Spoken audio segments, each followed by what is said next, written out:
So hello guys, scary Saturday में आपका स्वागत है। यहाँ मिलने वाला हर एक सैटरडे इवनिंग को एक thrilling and horrifying real life story.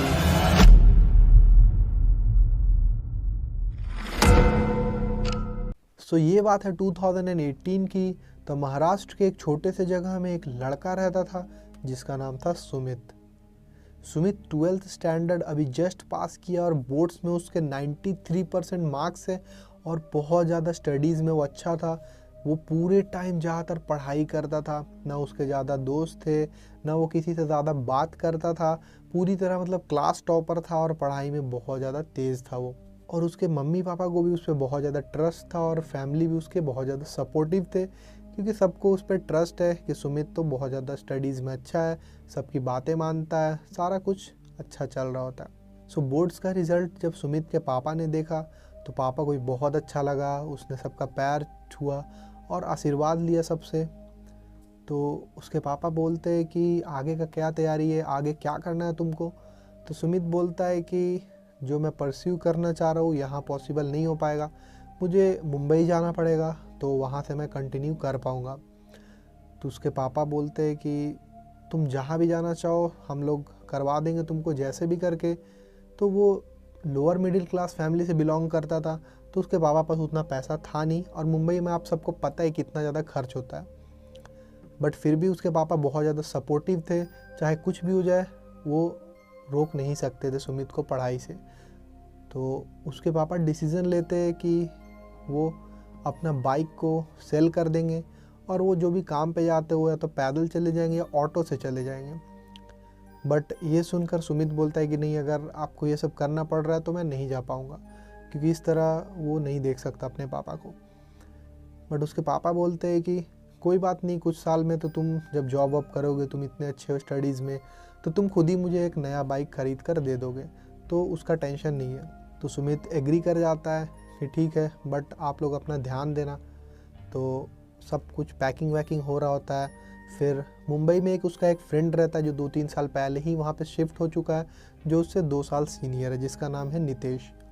तो नितेश से कॉल करके बोलता है कि तुम वो मतलब सुमित 2-3 लॉज वगैरह देखा रहता है ऑनलाइन, तो वो सुमित नितेश को बोलता है कि तुम देख कर रखना जो भी अच्छा है, और मतलब कॉलेज वगैरह के नज़दीक है तो उसको वो देख कर रखे। तो नितेश बोलता है ठीक है, मैं देख लूँगा सब कुछ। फिर सुमित सारा कुछ पैकिंग वैकिंग करके अपने पापा के साथ मुंबई चला जाता है। और फिर जो नितेश ने जिस लॉज को चूज़ किया वो कॉलेज से मात्र 3 किलोमीटर दूर रहता है।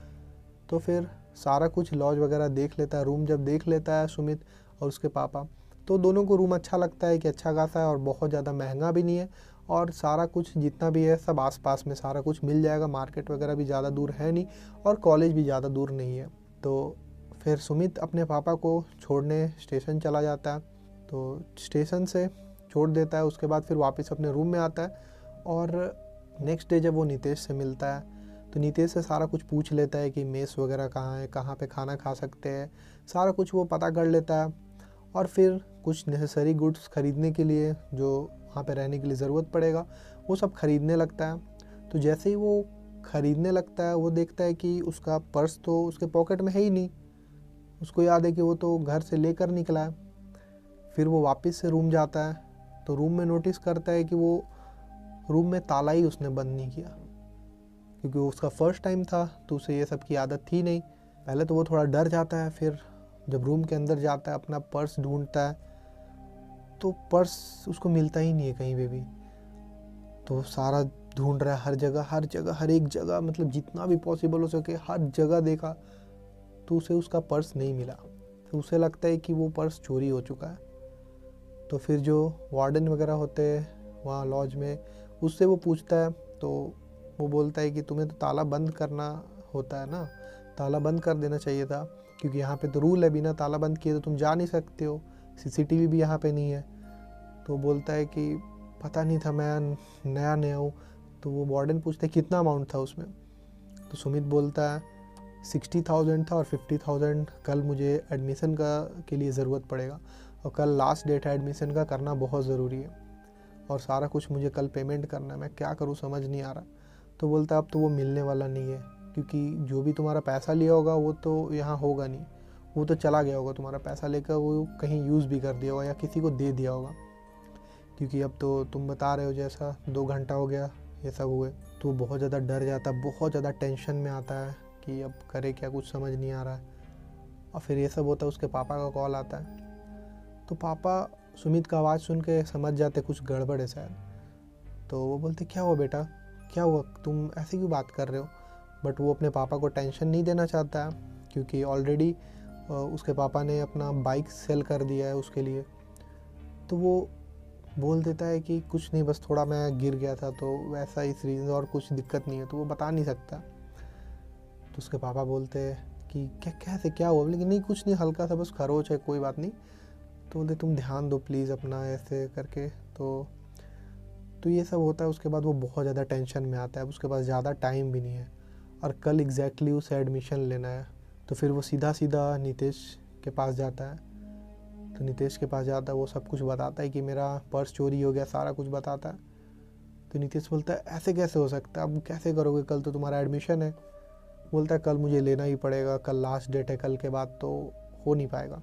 तो सुमित पूछता है कि तुम ही कुछ हेल्प कर दो प्लीज़, तुम कोई मुझे जॉब दिला दो या कुछ, मैं पापा को बता नहीं सकता हूँ, उनके पास कोई पैसा नहीं है, वो ऑलरेडी कर्ज में आ चुका है। नितेश बोलता है ठीक है मैं कुछ ट्राई करता हूँ। तो कुछ 5 मिनट बैठता है उन लोग साइड में कहीं, फिर वो फ़ोन में कुछ पता करता है। तो वो बोलता है कि एक जॉब है तो जो तुम कर सकते हो। तो बोलता है क्या का जॉब तुम्हें, वो बोलता है, नितेश बोलता है कि तुम्हें सिक्योरिटी गार्ड का जॉब करना पड़ेगा। तो बोले ठीक है मैं कुछ भी करने को तैयार हूँ। तो वो बोलता है कि वो तुम्हारा डे टाइम का जॉब है और 7 घंटे का जॉब होगा। तो बोलते कितना देंगे वो। तो नितेश बोलता है कि वो तो 20,000 दे देंगे, उससे ज़्यादा तो वो दे नहीं पाएंगे। तो बोलता है 20,000 में तो कुछ होगा नहीं, मुझे 50,000 की ज़रूरत है। तो नितेश बोलता है कि तो वो तो पॉसिबल नहीं हो पाएगा। फिर सुमित पूछता है कि क्या वो एडवांस दे सकते हैं मुझे। तो एडवांस तो पॉसिबल नहीं है, तो वो तो नहीं हो पाएगा। तो फिर सुमित मना कर देता है कि तो ये मैं नहीं कर पाऊँगा, एक तो डे टाइम में मुझे कॉलेज जाना है, कोई नाइट का जॉब अगर हो तो ज़्यादा बेटर है। तो फिर नितेश पहले बहुत ज़्यादा सोचता है, वो कुछ लोगों से बात करता है, 2-3 लोगों से कनेक्शन लगाने की कोशिश करता है कुछ वो। तो नितेश बात करता है एक आदमी से। तो वो बोलता है कि एक ऐसा काम है जो बहुत लोग नहीं कर पा रहे और कोई भी करना नहीं चाहता। तो क्या अगर सुमित अगर वो काम कर पाएगा तो हम लोग दे सकते हैं।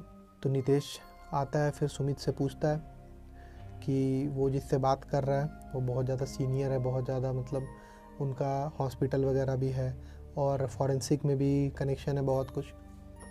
तो एक जॉब वैकेंट है जहाँ पे 1-2 दिन पहले ही किसी ने छोड़ा है और कोई भी अभी करना नहीं चाह रहा है अर्जेंटली।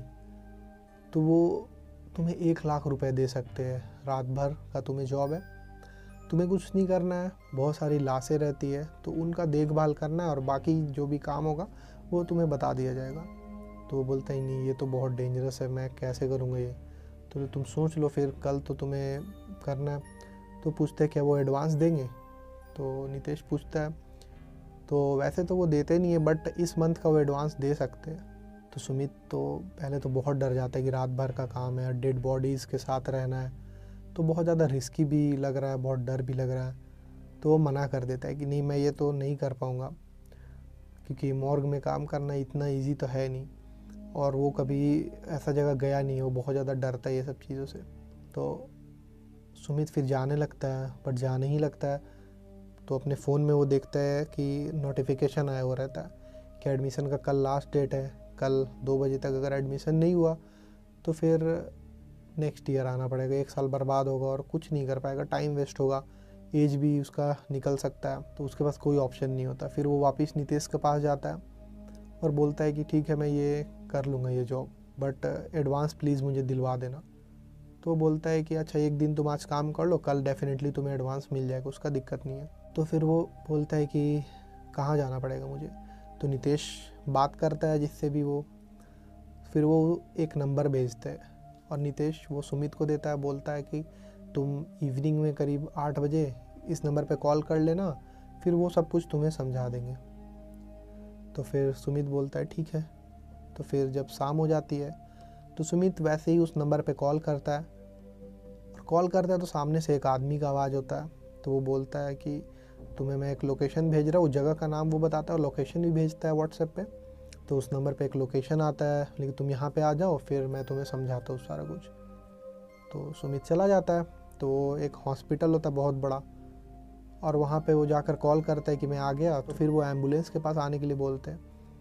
तो एम्बुलेंस के पास वो चला जाता है। फिर वो बोलते हैं कि आप ही है? तो वो बोलता है हाँ।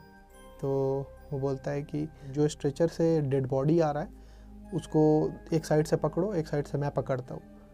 तो वो बहुत ज़्यादा स्मेल कर रहा होता है, बहुत ज़्यादा लिटरली। तो वो मास्क पहन लेता है, मास्क देता हो एक, तो वो पहन लेता है। और फिर वो उसे एक साइड से वो पकड़ता है, एक साइड से वो आदमी पकड़ता है, और फिर एम्बुलेंस में डाल देता है। फिर एक और डेड बॉडी आता है और फिर वो उसे भी एम्बुलेंस में डाल देता है। फिर वो आदमी बोलता है उसे साथ में बैठने के लिए और एक जगह चलने के लिए। तो वो बैठ जाता है बगल में। तो एम्बुलेंस ड्राइवर से सुमित पूछता है कि ये किसकी डेड बॉडी और हम लोग कहाँ जा रहे हैं? तो बोलता है तुम्हें नहीं पता इतना भी? तो बोलता है नहीं, मुझे तो बताया गया, आप ही मुझे सब कुछ बताओगे। तो वो सुमित को बताता है कि हम लोग मॉर्ग में जा रहे हैं जहाँ पे डेड बॉडीज़ रहते हैं, मुर्दा घर बेसिकली। तो बोलता है ये किसकी डेड बॉडी है? तो ये 2 डेड बॉडी है, उसके अलावा 3 डेड बॉडीज़ ऑलरेडी पहुँचा दिया गया है तुम्हारे आने से पहले। तो ये 5 में से एक बिजनेसमैन था और 4 एम्प्लॉय, मतलब छोटा मोटा स्टार्टअप, मतलब छोटा मोटा बिजनेस था, और वो बिजनेस मीटिंग चल रहा होता है। और फिर उसके बाद कुछ अजीब होता है और फिर 5 का डेड बॉडी मिलता है। या तो किसी ने जहर मिलाया, क्या हुआ किसी को पता नहीं। सो 5 डेड बॉडीज़ का कल पोस्टमार्टम होने वाला है और तुमको इसका ध्यान देना है। 5 डेड बॉडीज़, और वहाँ पे और भी डेड बॉडीज़ होंगी, और 5 का तुम्हें टो टैगिंग करनी है, तो जो कि मैं तुम्हें वहाँ चल के बता दूँगा। तो वो तो डर जाता है पहले तो कि बहुत डेंजरस काम है ये तो। और फिर वो आदमी उसे लेकर चला जाता है मॉर्ग के बाहर। वो रोकता है, फिर उतरने बोलता है। वो बोलता है कि वापस से स्ट्रेचर से जो अंदर डेड बॉडीज़ डाला था उसे पकड़ के निकालने में हेल्प करो। तो सुमित एक साइड से पकड़ लेता है और फिर दोनों पकड़ कर निकाल रहे होते हैं। तो निकालते निकालते फिर जैसे ही अंदर एंटर करता है मॉर्ग के अंदर, तो वो देखता है लिटरली बहुत ज़्यादा वहाँ डेड बॉडीज़ है, मुर्दे लोग हैं।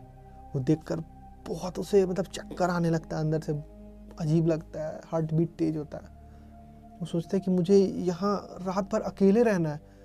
तो ना अकेले भी रहना है, तुम्हें काम भी करना है, तो तुम सोचो नहीं करना है तो तुम जा सकते हो। तो फिर सुमित के पास तो कोई और ऑप्शन है नहीं।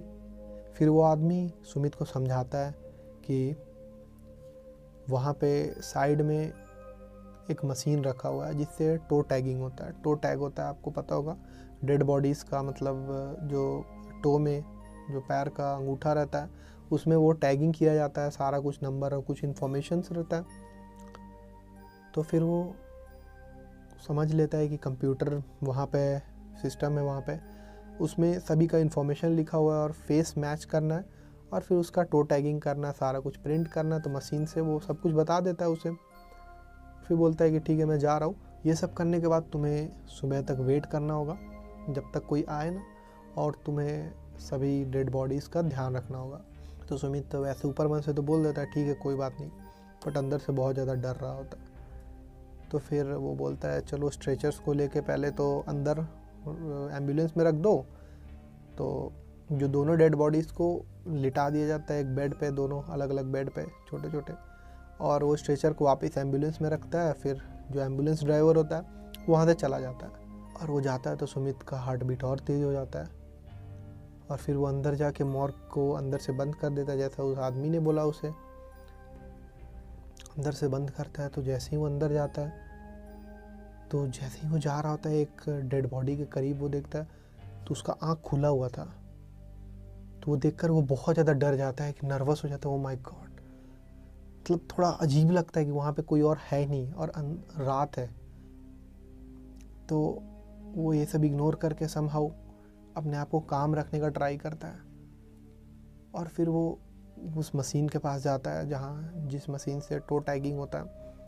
तो कंप्यूटर से निकालता है, वो फ़ोटो देखता है, फ़ोटो प्रिंट करता है, फिर वो मैच करता है कि किसका है। तो एक डेड बॉडी से मैच होता है, तो उसी का टो टैगिंग करना है उसे। तो जो पैर का जो टो है उसमें जाकर वो रस्सी वगैरह लगाकर सारा कुछ टो टैगिंग कर रहा होता है। सब कुछ करते करते जैसे ही वो कर रहा होता है, एकदम से वो नोटिस करता है कि जिस डेड बॉडी का वो कर रहा है उसका हाथ ऐसे हल्का सा ऊपर हुआ, हिला वो हल्का सा। वो देख के बहुत ज़्यादा सुमित डर जाता है। वो लिटरली फेंट करने लगता है, मतलब उसको समझ नहीं आता है। बट वो कैसे भी अपने वो काम कर रहा होता है। वो सोचता है कि काश मैं हेलुसिनेट कर रहा हूँ, शायद मैं हेलुसिनेट कर रहा हूँ। अपने आप को कन्विंस करने का ट्राई करता है, क्योंकि बार बार यही बात उसके माइंड में घूमता है कि उसे करना ही पड़ेगा एट एनी कॉस्ट। उसे लगता है कि मैंने जो गलती की उसका सज़ा मैं भुगत रहा हूँ। तो जैसे ही वो टो टैगिंग करता है, करने के बाद वो कंप्लीट कर देता है, फिर वापस जाता है कंप्यूटर में, वापस से चेक करता है दूसरे डेड बॉडी का जिसका टो टैगिंग करना है, उसका फ़ोटो प्रिंट करता है और पांचों में चेक कर रहा होता है कि किसका है। तो चेक कर ही रहा होता है तो जिसका उसने टो टैगिंग किया वो लेफ़्ट साइड में उसका फेस था। फिर इस बार नोटिस करता है तो वो राइट साइड में मुड़ा हुआ है। तो देख के और ज़्यादा डर जाता है। उसको समझ ही नहीं आ रहा होता है कि ऐसा कैसे हो रहा है और मतलब मैं क्यों यहाँ पे हूँ, मैं फंस गया यहाँ पे आकर। तो वो ऐसे भी दिल का कमज़ोर लड़का होता है थोड़ा, तो कैसे भी अपने आप को मतलब कन्विंस करने की कोशिश करता है, भगवान का नाम ले रहा होता है कि कैसे भी यहाँ से निकल जाऊँ मैं। उसके बाद सुमित देखता है कि ये तो फ़ोटो किसी से मैच ही नहीं कर रहा है। तो फिर वापस वो जाता है तो वो देखता है कि वो फ़ोटो है तो शायद वो पुराना फ़ोटो है जो एक बंदे का। तो लेटेस्ट फ़ोटो वो निकालने का कोशिश करता है तो नहीं मिलता। तो दूसरा फ़ोटो पहले सोचता है कि मैं दूसरा फ़ोटो कर लेता हूँ दूसरे पर्सन का। तो वो नेक्स्ट पहले देखता है। सो नेक्स्ट आदमी का जो फ़ोटो रहता है वो मैच करता है। तो वो वही आदमी होता है जो पिछली बार जिसका उसने टो टैगिंग किया है उसके मतलब जैसे इधर है तो उसके बगल में रहता है। जैसे लेफ़्ट साइड फेस किया होता है, राइट साइड हो गया तो उसके इस साइड में इस बार रहता है वो जिसका उसको टो टैगिंग करना रहता है, मतलब राइट साइड में। तो वो जा ही रहा होता है तो वो देखता है वापस से जो डेड बॉडी का फेस लेफ़्ट साइड हो गया है। तो देख के उसका हार्ट बीट बहुत तेज़ होता है, धड़कने लगता है बहुत तेज़ी से और बहुत डर लगता है उसको। तो फिर वो दूसरे वाले का टो टैगिंग करने लगता है, खुद को मतलब कैसे भी संभाल रहा है, मतलब पसीना बहुत ज़्यादा गिर रहा है, हार्ट बीट बहुत तेज़ है। उसको लग रहा है कैसे भी भागूँ यहाँ से मैं। फिर वो उसका भी टो टैगिंग करते है, उसको टच करते हुए भी डर लग रहा है डेड बॉडी को। तो वो कैसे भी ट्राई करता है उसका टो टैगिंग करने का, कर रहा है वो कर रहा है।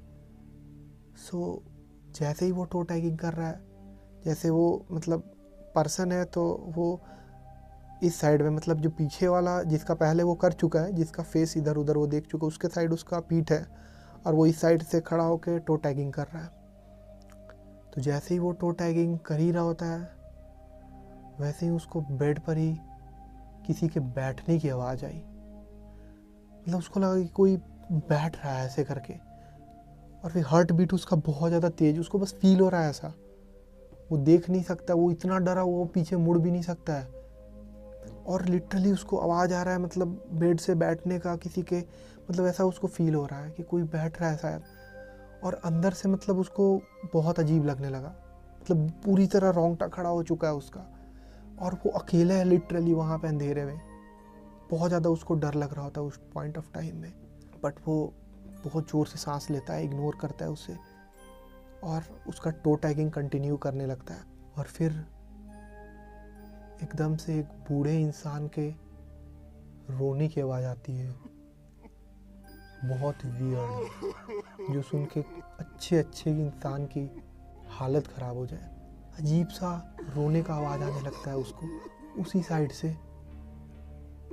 फिर वो लिटरली पीछे मुड़कर देखता है, उससे कंट्रोल नहीं होता, उसको समझ नहीं आता, बहुत ज़ोर से चक्कर आ रहा है उसे, मतलब वो कॉन्शियस नहीं है। और पीछे मुड़कर देखता है तो वो तो इंसान वैसे ही नॉर्मल सोया हुआ है। तो वो कंफ्यूज्ड है कि ये रियल में हो रहा है या फिर वो हेलुसिनेट कर रहा है ये सब देखकर। और पीछे से भी आवाज़ें आने लगती है, बार बार वो बूढ़े इंसान के रोने की आवाज़। और ये देखकर सुनकर वो बहुत ज़्यादा डर जाता है, लिटरली हालत ख़राब है उसकी। और एकदम से देख ही रहा है मतलब इधर उधर, वो डर डर के राइट लेफ्ट देख रहा है कि कौन है यहाँ पे।